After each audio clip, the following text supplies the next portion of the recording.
우리 이 시간 서로 마주보면서 인사하면 좋겠습니다. 사랑합니다. 축복합니다. 사랑합니다. 축복합니다.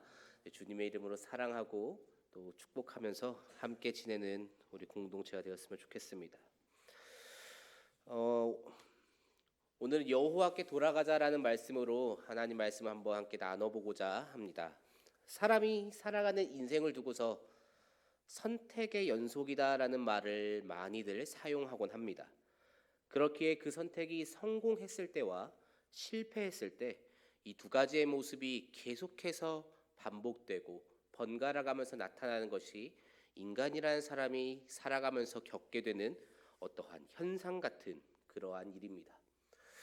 그래서 그런지 흔히 위인이라고 부르는 그러한 사람들은 어떠한 한 가지 일로 인해서 일희일비하지 않는 것을 우리는 위인전을 통해 그리고 자서전을 통해 다른 사람들의 어떠한 이야기나 가르침들을 통해서 많이 듣고 보곤 합니다. 이처럼 사람은 정말 살다 보면은 성공도 경험하고 실패도 경험하곤 하는데 중요한 것은 이제 그 성공과 실패를 통해서 무엇을 익히고 무엇을 깨달았고 또 무엇을 배웠느냐 하는 문제일 겁니다. 오늘 말씀을 준비하면서 과연 이 시대의 20, 30대 청년들이 무엇이 고민거리이고 또 어떠한 걱정이 있을까를 두고 생각하고 고민하고 기도하다가 역대하 말씀을 묵상하다가 이제 떠올리게 된 것이 여호사밧이라는 이 사람을 좀 소개하면 좋겠다라는 마음을 갖게 되었습니다. 여호사밧이라는 사람에 대해서 이야기를 하려면은 이스라엘 분열 왕국 시대에 대해서도 조금은 다뤄야 할 겁니다. 사울부터 시작해서 다윗 그리고 솔로몬의 시대를 지나서 이스라엘이 두 개의 나라로 분열하게 됩니다. 북이스라엘과 남유다로 이제 분열을 하게 되는데 이 두 나라의 결말은 같습니다. 두 나라 모두 멸망하게 됩니다. 왜냐하면 여호와 앞에 북이스라엘이건 남유다이건 다 여호와 앞에 악했기 때문입니다. 그런데 사실 이 북이스라엘이라는 이 나라는 모두가 다 모든 왕이 다 하나님 앞에 악했지만 남유다는 악하지 않은 선하다고 기록된 그러한 왕이 존재합니다. 특별히 이 여호사밧은 남유다의 왕들 중에서 선한 왕으로 분류되는 그러한 사람들 중 한 사람입니다. 특별히 이 시대에 하나님 앞에서 죄로 가득한 세상 속에서 그래도 선하다고 기록될 우리 교회와 그리고 그 교회를 다니고 말씀을 읽으시고 예배의 자리에 참석하시는 우리 청년부 여러분이 과연 어떠한 것을 깨닫고 어떻게 행동하고 어떻게 살아가는 것이 하나님 보시기에 아름답고 하나님 보시기에 기쁜 일일까를 오늘 이 여호사밧의 삶을 통해서 함께 살펴보고 결단할 수 있는 시간이 되기를 소망합니다. 여호사밧은 쿠데타로 왕에 오른 사람은 아닙니다. 왕에 오를 수 있는 방법이 아마 크게 두 가지가 있을 거예요. 하나는 내가 왕위를 직접 계승받는 겁니다. 나의 아버지가 되었건 나의 할아버지가 되었건 어찌 되었건 내가 왕과 어떠한 관련이 있어서 직접 계승을 받는 것, 이것이 한 가지일 거고, 또 하나는 그 왕을 끌어내리고 내가 왕위를 직접 탈취하는 것, 이 두 가지가 있을 것인데 이 여호사밧은 첫 번째 앞에 말한 그러한 왕위를 계승받은 사람입니다. 그의 아버지도 왕이었고 그 아버지의 뒤를 이어서 왕이 된 사람인데 그의 아버지는 남유다에서 우상을 철폐시킨 왕들 중에 한 사람이었습니다. 그의 아버지가 어떠한 사람이었냐면은 이제 이 여호사밧의 아버지라는 사람이 아사라는 사람입니다. 근데 그 사람이 자신의 어머니가 우상을 섬긴다고, 아세라라는 우상이 있는데 그 우상을 만들었다고 해서 그것을 문제 삼아서 어머니 당신 우상을 만들었으니까 폐위시키겠습니다 하고 자신의 어머니를 우상을 만든 것 때문에 폐위시킨 굉장히 우상에 대해 예민한 그러한 왕이었습니다. 그 왕의 아들이 오늘 우리가 함께 살펴볼 이 여호사밧입니다. 자신 아버지가 그렇게 우상을 철폐하는 모습을 본 그는, 아버지의 종교 개혁을 보면서 자라났던 그는 꽤나 훌륭한 통치를 합니다.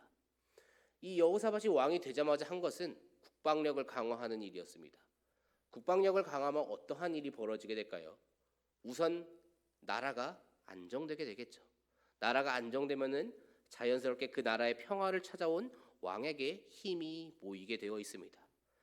이제 여호사밧이 국방을 강화해서 유다가 안정되어지자 왕권을 강화해서 자신의 입지를 굳힌 이 여호사밧은 다른 왕들과는 다르게 하나님의 뜻과 율법을 따르기로 마음을 먹습니다.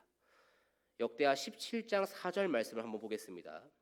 오직 그의 아버지의 하나님께 구하며 그의 계명을 행하고 이스라엘의 행위를 따르지 아니하였음이라. 아멘. 여호사밧이 누구에게 뜻을 구했다고 쓰여 있나요? 하나님께 뜻을 구했다고 쓰여 있습니다.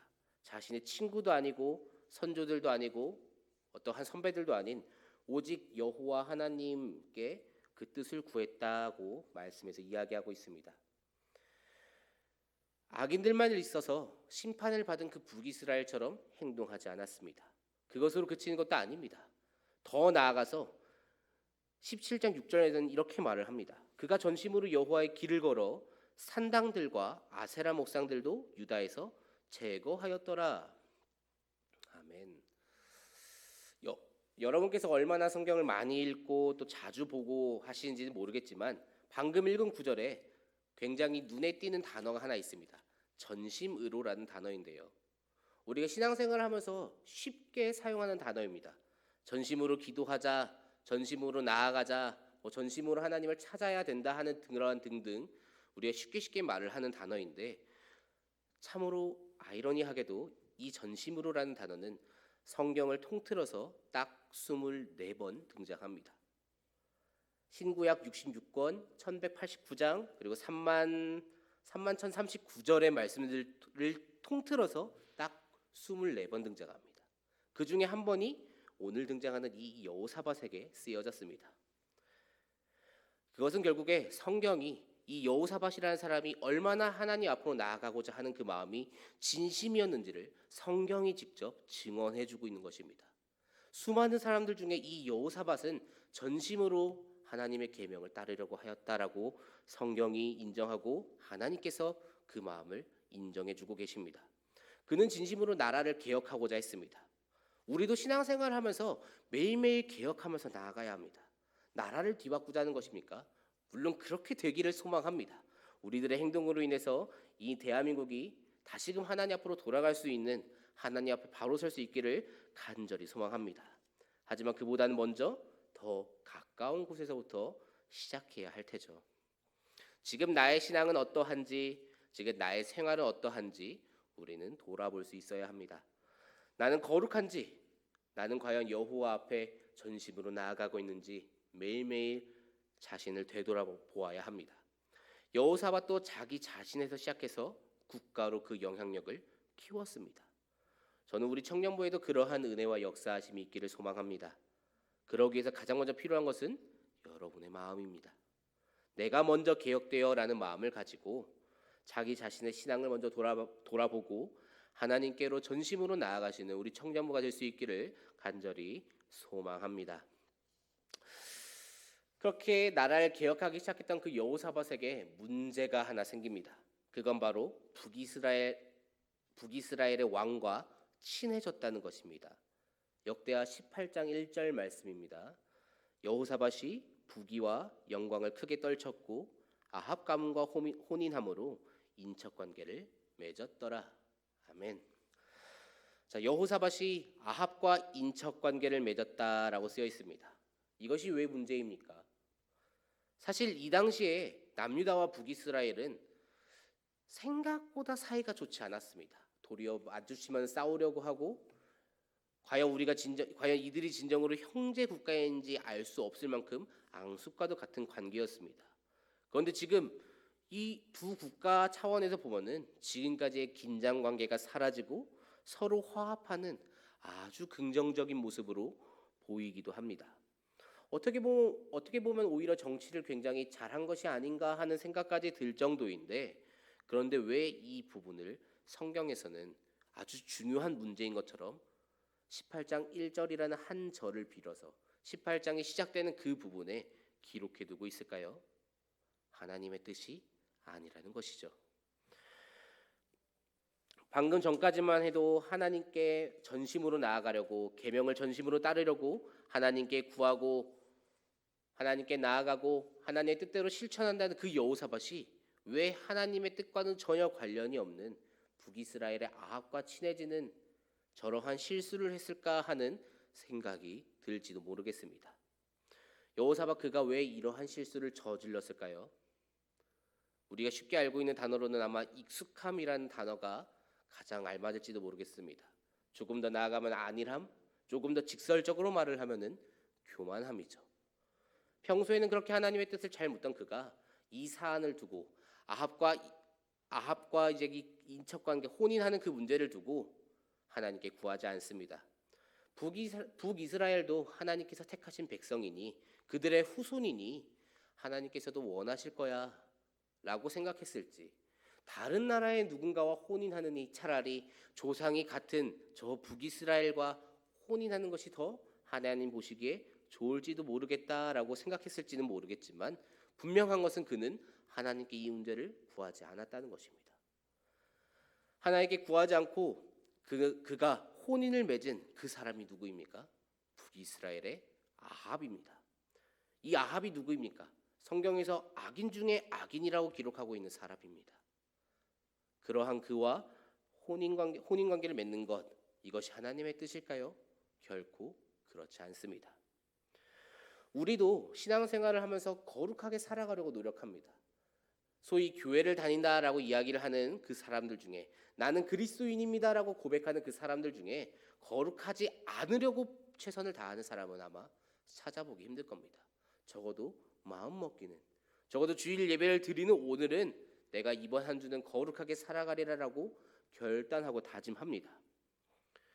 내 친구들은 다 여행 가고 놀러 갑니다. 주말만 되면은, 방학만 되면은, 휴가만 되면은 10일 여행도 가기도 하고 놀러 가기도 하고 1박 2일이라도 짧게라도 다른 곳을 가기도 하지만, 우리는 어떻습니까? 주일을 거룩하게 지키기 위해서, 예배의 자리를 지키기 위해서 그 여행 다 마다하고 교회로 나아옵니다. 그것도 우리가 거룩하기 위해서 행하는 노력 중에 하나일 겁니다. 우리의 부모님 세대나 할머니 세대는 어떻습니까? 매일 새벽을 깨웁니다. 수요 예배 꼬박꼬박 나가시고 그 음악기도회에 나가셔서 밤늦게까지 기도하다가 돌아오십니다. 정말 내가 봐도 저렇게까지 교회를 위해서 열심이면은 하나님 보시기에 좋으실 듯합니다. 그런데 그러한 사람들은 과연 그렇게 교회를 위해서 열심히 섬기고 거룩해지기 위해서 최선을 다했다라는 생각이 드는 그런 사람들은 과연 위험하지 않을까요? 오늘 말씀을 통해서 우리가 알 수 있는 것은 그들 또한 위험하다는 것이죠. 이제는 성경에 대해서 어느 정도 알고 기도도 충분히 했으니까 이 정도는 내가 판단하고 이 정도는 내가 생각하고 행동해도 될 거다라고 생각하는, 그리고 행동하는 그 단 한 번의 실수가 여호사밧의 인생을 완전히 구덩이로 밀어버립니다. 실수는 다른 때에 오는 것이 아닙니다. 내가 하나님께 구하지 않을 때 실수하게 됩니다. 내가 감히 하나님의 뜻을 마음대로 헤아렸을 때 사람은 실수하고 죄를 짓게 됩니다. 인간이란 얼마나 불완전하고 얼마나 연약한지를 잘 보여주는 것이 오늘 이 여호사밧의 삶입니다. 방금 전까지만 하더라도 전심으로 여호와의 계명을 따랐다고 쓰여져 있던 그 여호사밧이 이제는 하나님께서 원하시지 않는, 하나님께서 좋아하시지 않는 그 일을 했다고 이야기하고 있습니다. 딱 성경 한 장 차이입니다. 방금 앞장에서 여호사밧에 칭찬했는데 한 장 넘기니까 그에 대해서 책망합니다. 이것이 인간의 삶입니다. 아무리 우리가 열심히 노력을 하고 최선을 다해도 한 번 발을 헛디디면은 사람은 무너져 내립니다. 그럼에도 불구하고 우리가 감사할 수 있는 것은 그토록 불완전하고 연약하고 한계가 명확한 인간이지만 하나님께서 함께 하신다면은 그 나약하던 유다가, 정말 주변에 어떤 나라든지 간에 유다는 밟히고 빼앗기고 내어주어야 했지만, 그렇게 나약했지만 그 나약하던 유다가 어떻게 됩니까? 강인해져서 주변에서 함부로 건들지 못하는 강국으로 강국으로 성장하게 됩니다. 그렇게 우리는 매일매일 하나님의 인도하심과 하나님의 통치하심을 구해야 합니다. 오늘 하루도 지혜를 주셔서 우리가 옳은 선택을 할 수 있도록 하나님의 마음과 시선이 향한 곳을 향해서 나의 마음과 나의 시선도 향할 수 있도록 우리는 그저 간구하고 또 간구하면서 하나님의 그 감동하심과 하나님의 뜻을 헤아릴 수 있는 지혜를 구해야 합니다. 우리가 그렇게 하나님께 구하고 간구하고 하나님께 나아가는 그것을 두고 무엇라고 말을 합니까? 우린 그것을 두고 기도라고 합니다. 내가 원하는 것을 나에게 주세요라고 말하는 것이 아니라 하나님의 뜻을 구하고 하나님의 마음을 구하고 하나님의 말씀을 구하며 하나님과 교제하고 하나님에 대해서 알아가는 그 시간, 우리는 그 시간을 두고 기도라고 합니다. 매일매일 기도로 시작하고 기도로 끝나는 은혜가 있기를 소망합니다. 우리가 그렇게 살아갈 때에 우린 이 세상을 살아가면서 어떻게 살아가야 할지 모르겠다 싶을 때, 정말 어둠 속을 걷는 것 같다 싶을 때에도 그 어둠을 밝히시는 하나님의 말씀이 우리의 길을 비추시리라 확신합니다. 그러한 은혜가 함께하는 우리 다니엘 청년부가 되기를 소망합니다. 자, 여호사밧이 이제 아합과 어쨌건 인척 관계를 맺었습니다. 이미 맺었으니까 물을 수는 없으니까 여기서부터 이제 또 일을 이뤄 가야겠죠. 그가 인척 관계를 맺은 가장 큰 이유인데, 남유다와 북이스라엘 간에 공통적인 대적이 하나 있습니다. 이 당시에 패권을 장악하고 있던 아람이라는 나라입니다. 이때도 물론 여호사밧이 아합에게 물어봅니다. 우리가 둘이 힘을 합쳐서 이 아람과 싸우는 것, 이거 하나님의 뜻이 맞습니까? 라고 이야기를 하는데, 뭐 아합이 그 당시에 거짓 선지자들을 그렇게 많이 데리고 있는데 하나님의 뜻이냐고 물어봐야 아무런 의미가 없겠죠. 그렇기 때문에 지금 이 두 나라는, 북이스라엘과 남유다가 연합해서 아람과 충돌해서 이루어낸 이 전쟁의 결과는 굉장히 좋지 않은 결과를 나타내고 맙니다. 역대하 19장 1절에서는 이렇게 말을 하고 있는데, 유다 왕 여호사밧이 평안히 예루살렘에 돌아와서 그의 궁으로 돌아가니라 라고 기록되어져 있습니다만, 보기에는 정말 평안히 돌아왔구나 하겠지만 실상을 들여다보면은 북이스라엘 왕 아합은 그 전쟁에서 죽습니다. 남유다의 왕 여호사밧은 겨우 살아서 남유다로 돌아오게 됩니다. 어떻게 보면 아합에 이제 비해 보면은 평안히 돌아왔다고 말할 수도 있겠습니다만, 그렇게 돌아온 여호사밧에게 선견자 한 사람이 찾아오게 됩니다. 예후라는 사람인데요. 그 사람이 그 여호사밧을 두고 이렇게 말을 합니다. 2절 말씀 함께 보겠습니다. 하나니의 아들 선견자 예후가 나서서 여호사밧 왕을 맞아 이르되, 왕이 악한 자를 돕고 여호와를 미워하는 자들을 사랑하는 것이 옳으니이까? 그러므로 여호와께로부터 진노하심이 왕에게 임하리이다. 아멘. 왕이 악한 자를 돕고 여호와를 미워하는 자들을 사랑하는 것이 옳으니까라고 말을 하면서 이 예후라는 사람은 여호사밧을 책망합니다. 북이스라엘과 힘을 합치는 것은 결국에 하나님께서 원하시지 않았다라는 것을 보여주는 구절인데, 지금 이 예후의 책망이 예후에게 있어서는 굉장히 위험한 책망이었습니다. 예후에게 아버지가 한 사람이 있습니다. 예후에게 아버지가 한 사람이 있는데 그는 바로 하나니라는 사람입니다. 방금 구절에서도 아마 하나니의 아들이라고 시작하면서 나왔을 겁니다. 하나니라는 사람인데, 이 하나니가 누구냐면은 여호사밧의 아버지 아사왕 시절에 아사왕을 책망한 선지자입니다.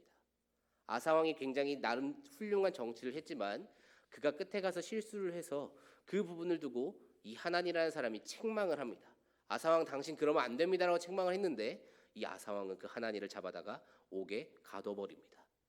자신이 듣기 싫은 말을 했다고 옥에 가두고 조금 이제 그때부터 폭력적으로 변하기 시작을 합니다. 그러한 아사의 아들 여호사밧에게 하나니의 아들 예후가 갑니다. 그가 여호사밧에게 책망을 할 때 그는 어떠한 생각이었을까요? 담대함으로 책망할 수 있었겠지만 그의 마음 안에 불안함이 없지 않았겠습니까? 자신의 아버지를 감옥에 가둔 사람의 아들입니다. 그럼에도 불구하고 자신의 아버지가 당한 그 일을 생각하고서 책망을 했을지, 담대함으로 책망을 했을지 모르겠지만 이 여호사밧의 반응은 어쨌건 아사와 다르게 나왔다는 것입니다. 자신의 아버지 아사는 책망을 듣고 그 선지자들을 감옥에 가뒀지만 여호사밧은 책망을 듣고 어떤 반응을 보였는지가 4절 말씀에 기록되어져 있습니다.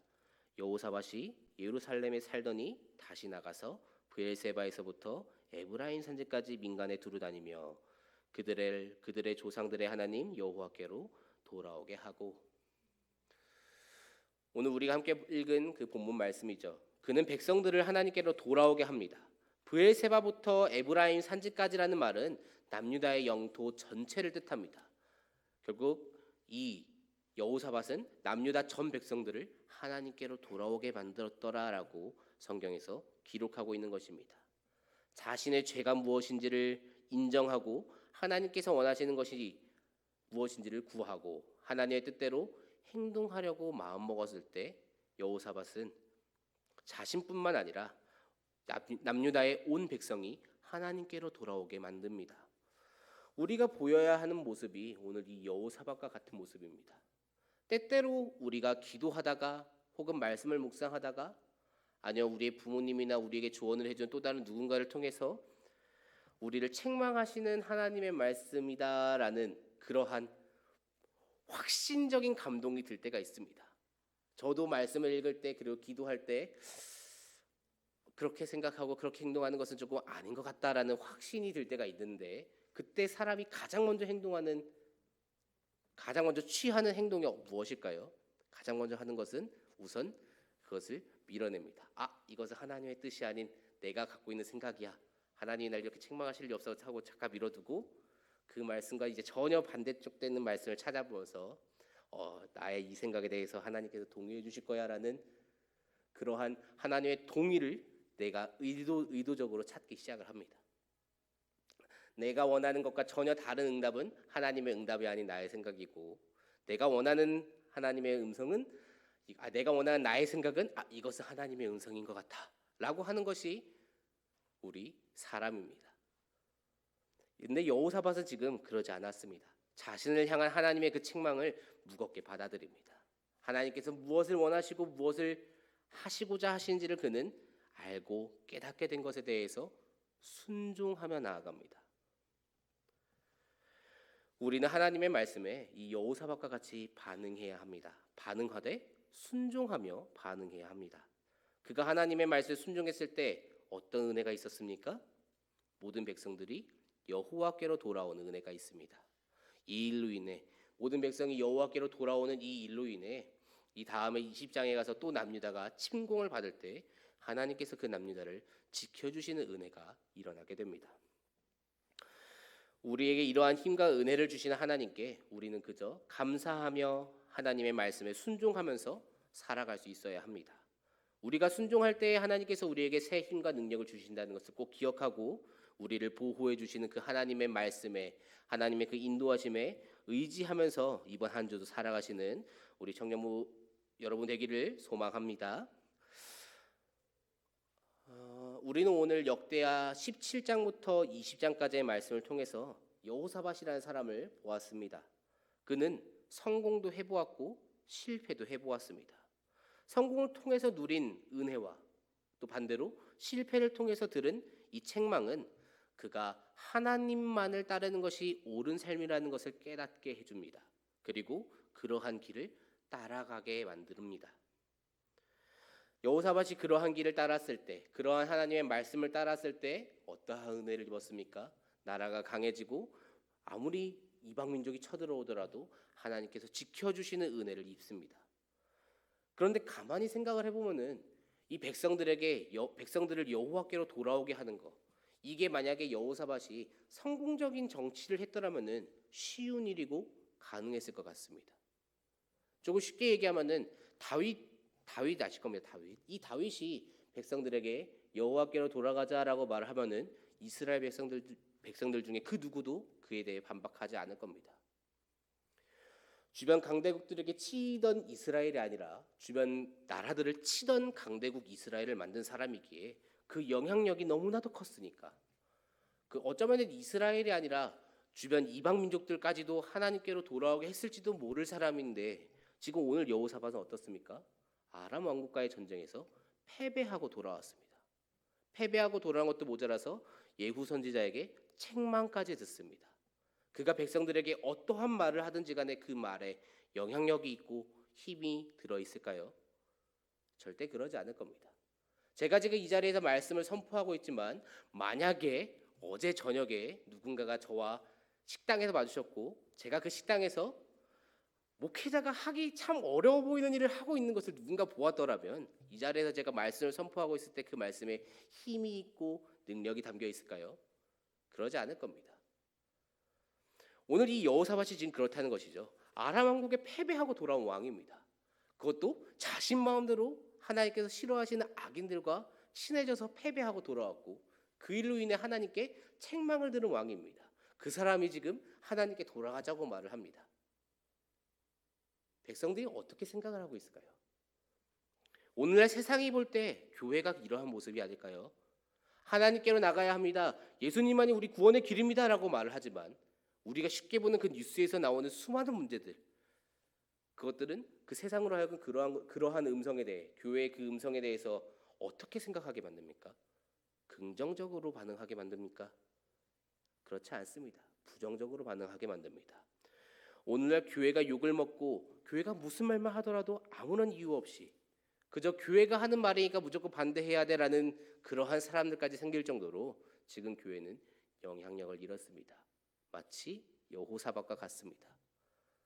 하지만 그럼에도 우리가 알 수 있는 것은 아무리 영향력을 잃은 여호사밧일지언정 그 여호사밧을 통해서 하나님께서 선포하신다면은 여호사밧의 입일지라도 권위가 생기고 영향력이 생긴다는 것입니다.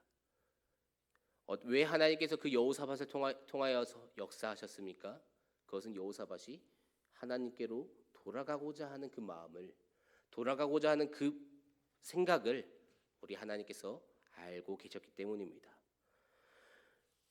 오늘날 교회가 영향력을 회복하기 위해 수많은 행동을 합니다. 여러 구제 활동도 하고요, 봉사도 하고 또 누군가 재난이 있을 때 교회가 나서서 도와주기도 합니다. 그렇다고 영향력이 회복되렵니까? 그렇지 않습니다. 코로나 이후 계속해서 교회는 죽어가고 있고 줄어들고 있습니다. 그런데 그럼에도 불구하고 성장하는 교회가 존재한다는 것은 하나님께로, 여호와께로 돌아가고자 하는 그 교회를 하나님께서 알고 계시고 지켜주신다는 것입니다. 우리가 해야 하는 것, 우리가 영향력을 얻기 위해서, 회복하기 위해서 해야 하는 것은 다른 사람을 도와주는 모습을 더 외부에 비추는 것이 아니라, 봉사하고 다른 곳에 구제하는 것을 더 알리는 것이 아니라 먼저 여호와께로 돌아가는 것입니다. 우리의 마음이 여호와 하나님을 향해 온전히 향할 때 하나님께서는 그러한 우리에게 새 힘과 능력을 더해 주십니다. 찬양 중에 여호와께 돌아가자라는 찬양이 있습니다. 그 가사가 내 백성이 나를 떠났지만 나는 그 백성을 끝까지 사랑해서 나의 모든 것을 내어주고 그들을 얻겠다라는 가사의 내용이, 그러한 내용의 가사입니다. 사람은 하나님으로부터 돌아서는 것을 좋아합니다. 우리도 마찬가지. 우리도 예수 그리스도를 믿는다는 우리도 하나님이 없는 삶이 가장 편안합니다. 저도 그렇습니다. 저도 정말 하나님이 없는, 예배를 드리지 않고 내 마음대로 할 수 있는 그러한 시간이 가장 편안하지, 매일 새벽을 깨우고 예배의 자리로 나와야 되고 수요일 저녁에도 예배의 자리로 나와야 되고 금요일에도 지켜야 되는 그러한 삶은 결코 편하지 않습니다. 그만큼 사람은 악합니다. 아무리 예수 그리스도를 구주로 영접하였고 그런 말씀대로 살아가겠다고 결단하고 다짐하는 그러한 사람일지라도 하나님으로부터 돌아서기를 좋아하고 하나님 없는 삶이 더 좋고 편안합니다.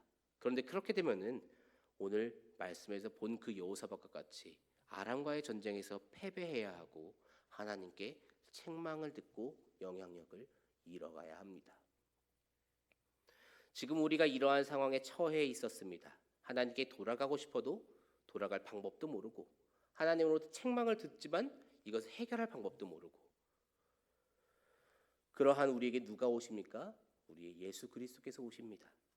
돌아갈 방법 없던 이들에게 돌아갈 방법을 주시고 하나님의 나라로 회복할 수 없었던 우리를 다시금 회복할 수 있는 그 길을 열어주신 우린 그런 예수님의 이름을 굳게 믿고 여호와 하나님께로 돌아가야 합니다.